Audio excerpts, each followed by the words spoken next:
La siguiente fumada es una historia conjunta, un mejunje de varias teorías ya vistas y otras más que todavía no, una gran cantidad de what if los cuales son. ¿Qué hubiera pasado si Goku nacía antes que Raditz y tenía la adaptación de Majoraga? Las esferas del dragón pudiesen conceder cualquier deseo. La tierra en Dragon Ball era la misma que la de Invencible y One Punch Man. Todos los villanos de las películas Dragon Ball Heroes y de los fanmangas existiesen. Bulma tenía la personalidad de Rick Sánchez y toda su tecnología. Vegeta era el Super Saiyajin legendario. Krillin tenía el potencial de Freezer. Yamoshi hubiera ganado contra los Saiyajin malvados y el planeta Sadalam no hubiese sido destruido. Saitama, los Viltrumitas, los Kryptonianos y los dioses griegos existían en Dragon Ball. Los arcosianos del universo 7 eran buenos. Y por último pero no menos importante, ¿qué hubiera pasado si el narrador de la historia intervenía a conveniencia cada vez que quisiera en la trama de su teoría? Obviamente esto es una parodia XD.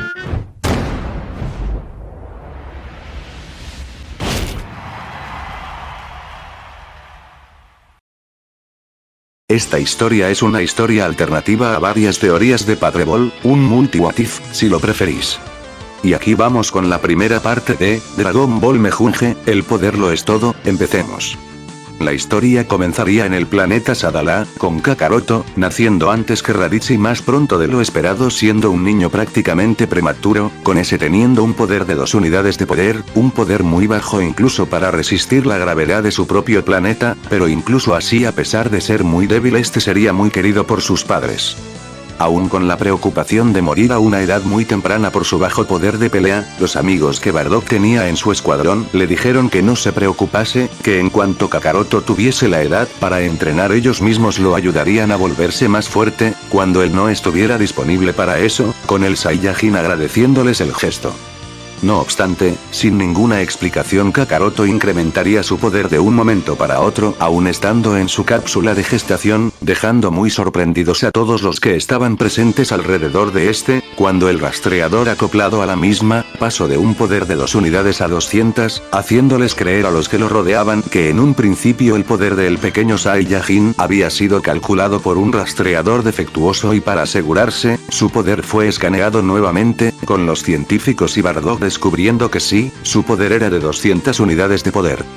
Bardock estaría muy orgulloso respecto al poder de su hijo, siendo entre los bebés Saiyajin que habían nacido, el cuarto con más poder entre todos los de esa generación, estando por debajo de los hijos de Paragus, Broly y Kaioli gemelos que tenían el asombroso poder de 10.000 y 100.000 unidades respectivamente, mientras que por otro lado, el bebé Saiyajin con más poder era el príncipe Vegeta, quien se rumoreaba ser el Super Saiyajin legendario, contando con la cantidad de 180.000 unidades de poder, convirtiéndose en ese momento como el Saiyajin con el poder más alto registrado en toda la historia de su planeta. Fuese como fuese, sin ninguna duda, esta era la generación con Saiyajins más poderosos nunca antes vista. Aunque el dios de los Saiyajin Yamoshi, había bendecido a este planeta con prodigios de tal poder, lejos, muy lejos en otra galaxia, en el espacio, una batalla encarnizada entre 2 imperios estaba aconteciendo. Pues el Imperio Viltrumita y el Imperio Kryptoniano estaban en medio de una guerra, siendo más que una batalla una paliza unilateral por parte de estos últimos a los Viltrumitas, estando estos últimos demasiados avanzados, tanto tecnológicamente, como biológicamente, no había nada que un Kryptoniano no pudiera hacer mejor que un Viltrumita, si un Viltrumita era fuerte, un Kryptoniano lo era aún más, si un Viltrumita era rápido, un Kryptoniano lo era más todavía, y si las naves de los Viltrumitas eran capaces de viajar grandes distancias en pocos segundos, en comparación a los kryptonianos era más de lo mismo, en definitiva parecía una burla del destino, que un imperio tan poderoso se encontrara de vecino con otro que lo era aún más. Aquella muestra de poder y destrucción unilateral duró poco menos que unas horas, siendo presenciado a lo lejos por Cooler el hijo mayor de King Cold, quien ya le había contado de sus preocupaciones hace unos meses, cuando escuchó que el imperio kryptoniano ya se había hecho con la totalidad de la galaxia del sur y estaban empezando a cruzar fronteras y conquistar otras galaxias. En aquel momento, él, en representación de su padre junto a su hermano Freezer, fueron desde la galaxia del norte en un largo viaje hasta la galaxia del este, a intentar formar una alianza con los Viltrumitas, justo como habían hecho antes con los Saiyajin, pero estos, obstinados y orgullosos, solo se limitaron a despreciarlos y a decir que nunca se juntarían con razas tan primitivas como los arcosianos y esos changos inferiores, refiriéndose a los Saiyajin. Y menos mal que aquel viaje no llevó a ningún Saiyajin consigo como representante, o aquel comentario hubiera terminado en algo más que tensiones y miradas de ceño fruncido. Los Saiyajin eran una raza orgullosa, y de ninguna manera se hubieran quedado incólumes ante tal falta de respeto, pero incluso así, tuvieron la suficiente inteligencia para aliarse con ellos, sabiendo que ni en tecnología ni en poder bruto podía enfrentarse a los kryptonianos, los cuales por su poder parecían dioses en comparación a otras razas, incluyendo los Kaioshins. Cooler, ahora mismo estaba presenciando el fin de una raza, de un imperio. Y se preguntaba si eso mismo les pasaría a ellos, y si podían hacer algo en contra de aquellos monstruos de la galaxia del sur, que no se detendrían hasta que su estandarte estuviese en cada rincón del universo. Se acabó Algal, has luchado, y has perdido, tu pueblo ha sido aplastado y tu imperio destruido, dijo el general Zod con un tono autoritario y desdeñoso. Se acabó. Deliras Zod, mientras mi legado viva, Viltrum vive, respondió Algal, lanzándose en contra del kryptoniano atacando con velocidad lumínica, cargando un puñetazo devastador con el que pretendía atravesar al general que había conquistado su planeta. Sin embargo, su puño se encontró con un muro imposible de derribar o atravesar, y su brazo estalló como un globo, el líquido vital sin gravedad, ni suelo en el que pudiera derramarse terminó flotando alrededor de ambos frente al rostro sorprendido del Viltrumita, y la expresión estoica del general kryptoniano. ¿Qué? Expresó Algal en shock, al ver cómo su golpe no había provocado ningún daño. Cuando vas a entenderlo, anciano, te falta vitamina D, tu gente no es más que una copia barata e insignificante de nosotros, la verdadera raza superior del universo, dijo Zod con un tono frío, mostrando que era un supremacista de mucho cuidado, con sus manos en la espalda erguido como si le diese una clase de sabiduría a Algal, para acto seguido de un golpe con su mano en forma de cuchillo, decapitar al Viltrumita sin piedad. La clase se acabó, supongo, dijo el narrador de la historia, rompiendo la cuarta pared al cuadrado mientras bostezaba. Eras tú el que deliraba, anciano, una pena que nunca pudieras verlo, quizás si hubieras hincado la rodilla, aún tú y tu pueblo estarían vivos, comentó manteniendo ese mismo tono frío, mientras veía el cadáver del regente Viltrumita flotar sin rumbo frente a él. General, la atención de Zod se dirigió hacia otro lado al ser llamado por otra persona que se acercaba en su dirección. Jor-El, contestó Zod, de forma estoica al ver uno de los más grandes científicos y miembro de la alta mesa de Krypton frente a él apareciendo en un holograma que salía de un pequeño dispositivo de forma esférica. Nuestra misión ha terminado, ha sido todo un éxito justo como el consejo esperaba, no hemos tenido ni una sola baja kryptoniana, nuestras fuerzas están en perfecto estado, pero el que usted en persona me está contactando directamente, Jun, ¿ha sucedido algo? En efecto, dos nuevos problemas han surgido, ambos tienen fácil solución, pero para que uno se lleve a cabo el otro debe resolverse primero, contestó Jor-El, y por el tono de su voz parecía que lo que iba a decir no era para tomárselo a la ligera, por lo que Zod solo se limitó a asentir y a escuchar. Nuestro primer problema es que según el conteo oficial de nuestras naves nodrizas donde está implementado Brainiac, la cantidad de Viltrumitas que había en el planeta está incompleta, faltan al menos unos 50 Viltrumitas, los cuales de momento están en paradero desconocido. Ya veo, por eso no vi a Track por ningún lado, ¿quién iba a pensar que huiría como un cobarde? Contestó Zod, ya que durante el asedio no había visto a Track por ningún lado, siendo que ese era conocido por ser un brutal guerrero, del cual se decía era tan fuerte como un kryptoniano, aunque cabía preguntarse cómo habían pasado desapercibidos, sin que ellos se diesen cuenta. Ya que al empezar su conquista en este sector de la galaxia, habían capturado a varios Viltrumitas, y su red biológica estaba registrada en Brainiac, por lo que cualquier Viltrumita podía ser rastreado, sin importar dónde se escondiese a menos que estuviesen en otra galaxia, lejos del alcance de su IA. Se equivoca, general, no es que hayan huido, es que nunca estuvieron en el planeta para empezar, según nuestros informes todo indica que los Viltrumitas andaban haciendo incursiones de menor escala en la galaxia del norte, es posible que una pequeña parte se haya trasladado permanentemente a planetas en esa galaxia, dijo Jor-El, haciendo que cualquier idea del cómo hubieran escapado se esfumase de la mente de Zod. Entonces eso significa que nuestra misión sigue, ¿debemos dirigirnos hacia la galaxia del norte y buscarlos allí?, preguntó Zod, ya estando preparado para irse a continuar con su misión. Negativo general, debe volver inmediatamente a Krypton, estamos preparando un traslado de todas nuestras fuerzas a otro planeta, dijo Jor-El. ¿Qué? ¿Y eso a qué se debe?, preguntó Zod, ciertamente sorprendido por lo dicho por Jor-El. Según el análisis hecho por Brainiac después de una larga recopilación de los últimos meses, se ha descubierto que el núcleo de nuestro planeta se ha vuelto inestable y pronto Krypton dejará de existir. Aquella fue toda una revelación tanto para el general y el resto de kryptonianos que lo acompañaban, como para el arcosiano, quien aún observaba todo en silencio desde su nave, estando lo suficientemente cerca para escuchar, pero lo suficientemente lejos para no ser detectado. ¿Escuchó eso, señor Cooler?, dijo un sujeto de piel azul y cabello rubio, quien estando al lado del arcosiano, había estado escuchando cómo la conversación proseguía. Prepara la nave para un hipersalto Sauza, debo informar esto a mi padre de inmediato, solo enciende los hiperpropulsores y no enciendas toda la nave hasta que esté cargada completamente o nos descubrirán, dijo el arcosiano, a lo que Sauza asintió yendo a cumplir con sus órdenes. Espero que el dispositivo que creamos con los restos de la estrella Big Bate nos ayude a camuflarnos para poder escapar antes de que se den cuenta que estamos aquí, dijo Cooler mientras veía como el general Zod entraba a su nave.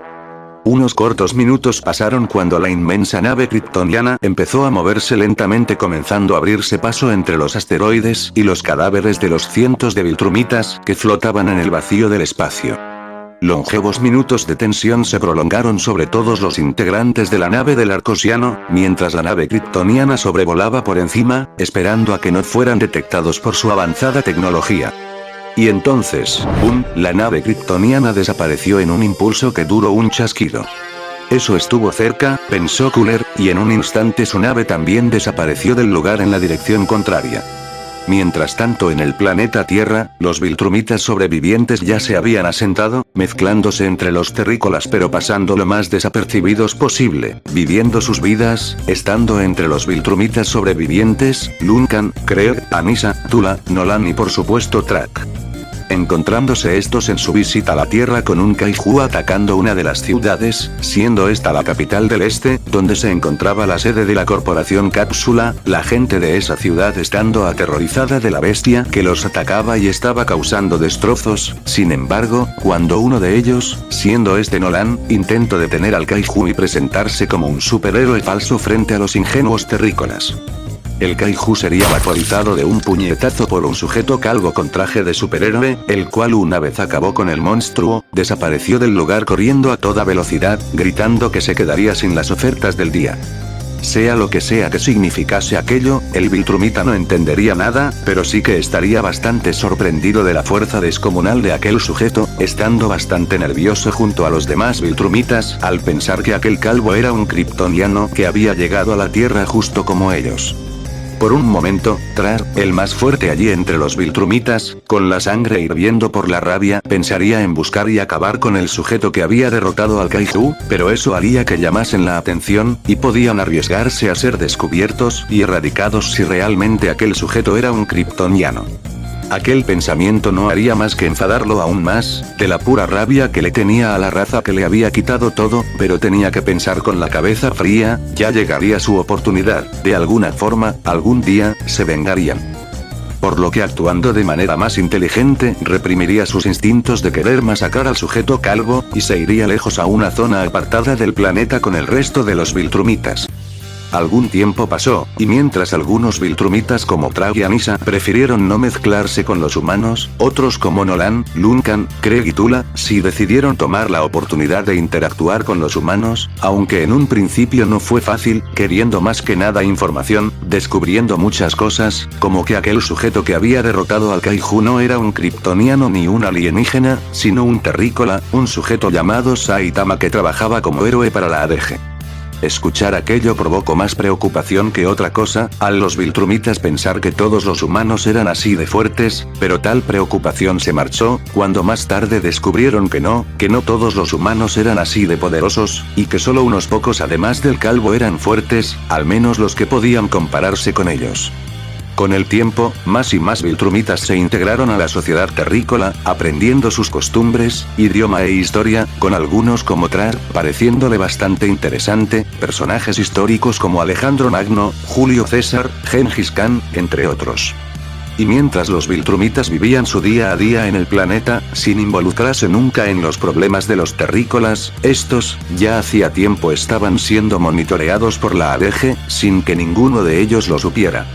Tonal informa, dijo un hombre de avanzada edad, vistiendo un traje formal, siendo ese, Cecil Stedman, el director de la Agencia de Defensa Global del planeta Tierra o la ADG, como todos la conocemos.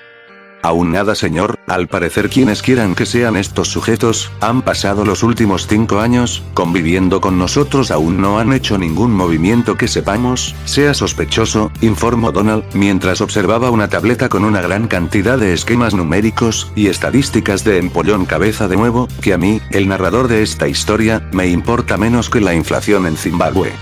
Con un gruñido, Cecil se quedó unos minutos pensando en qué hacer a continuación. Llama a Saitama y a Revening, es hora de hacer contacto con nuestros visitantes, dijo Cecil mientras observaba la pantalla con el ceño fruncido. Mientras la historia se desarrolla en la Tierra con uno que otro cambio, en otro planeta una batalla campal se estaba llevando a cabo.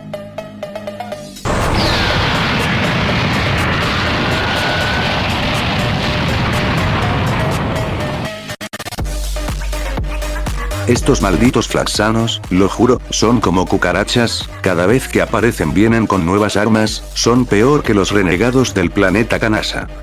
Dijo Nappa, quien levantando sus dedos crearía una inmensa explosión acabando con cientos de flaxanos en un instante. Insectos, dijo el orgulloso Saiyajin con desdén, con una media sonrisa cargada de arrogancia marcándose en su rostro. Asegúrate de que no quede ninguno y no te distraigas, a saber con lo que podrían volver esta vez si se vuelven a escapar, dijo Raditz, quien fastidiado por estar constantemente enfrentándose a los flaxanos, también estaría lanzando poderosos ataques de energía, fulminando grupos de flaxanos por docenas. ¿Dónde diablos está Kakaroto? No lo he visto desde que llegamos a este planeta, preguntó Raditz, mirando de un lado al otro no encontrando al mencionado por ningún lado, hasta que un grito lleno de dolor y agonía se escucharía en el campo de batalla, aún por encima de las explosiones y del caos alrededor de toda la zona. Ahí está tu respuesta, dijo Nappa, con un tono burlón, mientras que de un desgracio golpe con el revés de su mano, le haría explotar la cabeza a un flaxano de la manera más esencial posible. TSK, ¿qué diablos está haciendo ese idiota?, dijo el pelilargo marchándose en la dirección que provenían los gritos, llegando varios minutos después, presenciaría el horror absoluto, al ver cómo su hermano estaría masacrando sin piedad flaxano tras flaxano, los cuales salían de un portal uno tras otro, como si fueran infinitos. ¿Desde hace cuánto tiempo estaba allí?, se preguntó Raditz, mientras Kakaroto por su parte estaba completamente ensalzado en su masacre flaxana, no escuchando a su hermano gritarle ni mucho menos percatándose de la presencia de ese. La masacre del Pelipunta continuó por al menos media hora, donde un incansable Kakaroto destrozaba flaxanos, seguía peleando para sorpresa de Raditz, quien no entendía cómo su hermano podía seguir peleando de manera tan frenética sin descanso, incluyendo sus enemigos quienes ya no sabían qué hacer para detenerlo, habían probado de todo para acabarlo, y si bien en un principio funcionaba haciéndolo retroceder e hiriéndolo, después de unos pocos segundos se volvía a levantar como si nada hubiera ocurrido, completamente recuperado y siguiendo atacando. Parecía como si el chico tuviese la capacidad de adaptarse a cualquier daño que ellos le provocasen, no importando qué tan grave o con qué arma fuese, se volvía más rápido, más fuerte, más resistente y más consciente de su manera de organizarse para rodearlo. Acostumbrándose a su manera de pelear y pensar, actuando en consecuencia mucho antes de que ellos pudiesen pensar en qué hacer, adelantándose a muchos planes como si ya supiera de antemano todo lo que planeaban. Lo peor era que no parecía cansarse, no parecía que sus ataques disminuyeran en potencia con el paso del tiempo, como debería pasar con todo ser vivo que necesita de descansos. Este Saiyajin parecía no necesitarlo, prácticamente era todo lo contrario, cuanto más los enfrentaba, más fácil era para él destruirlos. Parecía como si todo el arsenal tecnológico que habían desarrollado durante todos sus años de enfrentamiento contra otras razas, solo le hubiera servido para fortalecerlo aún más, y ahora era completamente inmune a cualquiera de sus armas, y sus números habían sido drásticamente reducidos. General Flaxanopov, esto es una completa locura, ese Saiyajin está prácticamente diezmando él solo a mi ejército, no importa cuántos seamos o qué armas utilicemos, nada parece funcionar. Sabía que debíamos atacar la Tierra primero, pero mis superiores me ordenaron que la tecnología de este planeta era crucial para nuestra conquista en otros planetas, pero con este enemigo parecía que ese objetivo estaba cada vez más lejos. Mejor ordeno la retirada, ya hemos perdido bastantes números según nuestros reportes, ellos apenas han perdido media decena de los cuales ni siquiera son Saiyajin, y si el resto son como este, dudo que podamos hacer algo.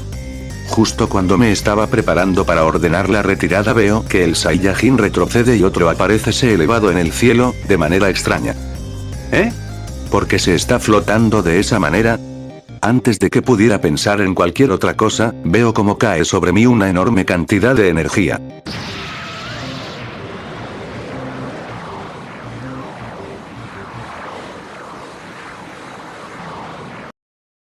¿Hasta cuándo pretendías continuar?, dijo Raditz, quien se acercaba volando hasta posicionarse justo al lado de su hermano, quien veía sin inmutarse todo el terreno arrasado por el ataque del pelilargo.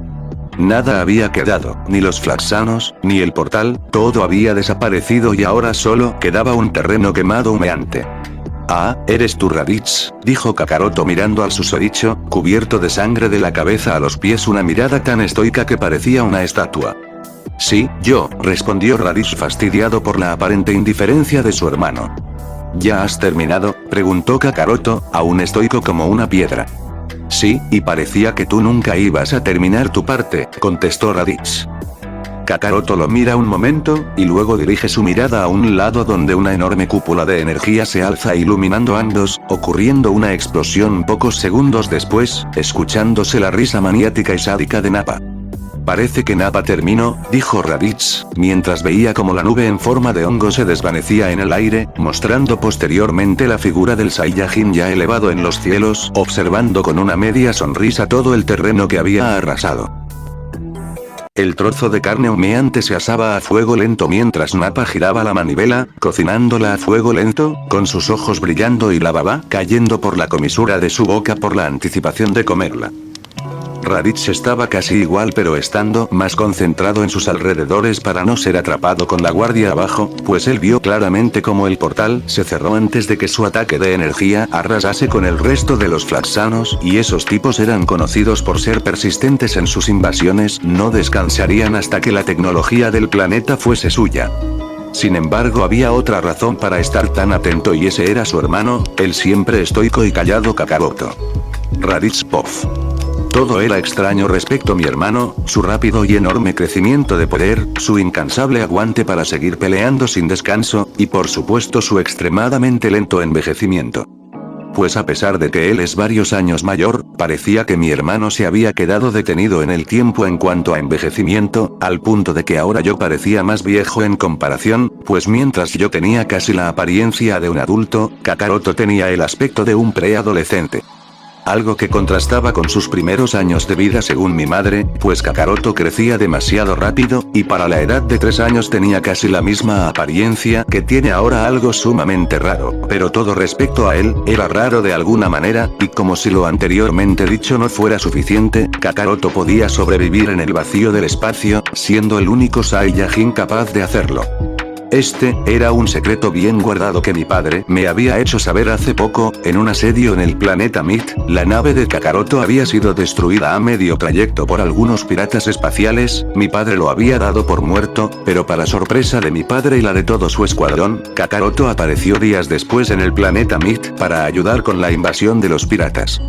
Lo que me preocupaba es que fuese otro de esos Saiyajin psicópatas, como lo era Broly, alguien completamente inestable sediento de sangre y destrucción, alguien demasiado poderoso como para poder ser controlado y que al final lo acabaran desterrando a un planeta inhóspito por esa misma razón. Ah, ya está. Exclamó Nappa, apagando la llama de la fogata, mientras empezaba a cortar del trozo de carne con una pequeña espada hecha de ki. Nappa, esa no es.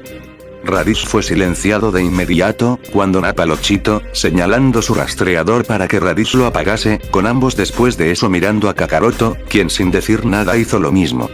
Sí, es la técnica de espada de ki del príncipe Vegeta, pero no digas que puedo usarla y menos para eso, ya sabes cómo se pone el principito si alguien utiliza sus técnicas, dijo Nappa con expresión que imitaba a una expresión caricaturizada del príncipe Vegeta enfadado, con Raditz poniendo una cara de póker frente a aquello, recordando cuando Nappa usó una técnica de príncipe Vegeta y este le cortó la cola. Unos minutos más tarde, mientras Raditz y Nappa degustaban del ser asado, si escuchaste bien, dije ser, se están comiendo a un Flaxano, XD. Un portal se abrió repentinamente a pocos metros frente a ambos donde la visibilidad del mismo era completa. ¿Pero qué mierda?, dijo Raditz, al reconocer el portal frente a él, siendo el mismo que usan los Flaxanos y esta vez era uno inmenso, uno por el que incluso todo el ejército de Freezer podía atravesar. Otra vez, ¿qué cojones pasa con esos Flaxanos de mierda? Les damos una paliza y al rato vuelven con más armas y gente, ya me están cansando, dijo Nappa preparando una poderosa onda de energía para volar todo el planeta si era necesario. Kakaroto por su parte, solo se quedaría mirando en silencio el portal, mientras comía su pata de Flaxano a la palo y candela sin otra preocupación más que llenar su estómago. Los minutos pasaron, y el portal seguía ahí, abierto sin que nadie lo atravesase, con Nappa y Raditz impacientes y con la tensión al límite esperando para atacar, no podían bajar la guardia, quién sabe con qué clase de armas aparecerían esta vez. No obstante, para sorpresa de todos los allí presentes, lo que atravesaría el portal no sería nada más, ni nada menos que el príncipe Vegeta, quien, impecable, sin tan siquiera una mota de polvo en su traje, mostrando una media sonrisa como si tuviera el poder absoluto en sus manos, y prácticamente todo y todos se la pelaran, estaría allí frente a ellos arrastrando consigo a un moribundo Flaxano. Al cual decir que estaba hecho mierda, era quedarse corto. Con Nappa y Raditz, reconociéndolo como el general Flaxano que los estaba atacando antes, entonces Vegeta, sádico como una dominatrix y brutal como un personaje de Mortal Kombat, daría un giro de 180 grados, y lanzaría de vuelta al Flaxano al portal junto con una descomunal onda de ki, destruyendo el planeta de los marcianitos invasores, y pulverizando todo lo que hubiese al otro lado, poniendo fin a la amenaza de los hombrecitos verdes de la manera más brutal, gore y saiyajin posible. Y hasta aquí llegamos por el momento. No olviden suscribirse, darle like al video, y dejar vuestro comentario para que este video llegue a más gente gracias al algoritmo de YouTube, y hasta la próxima.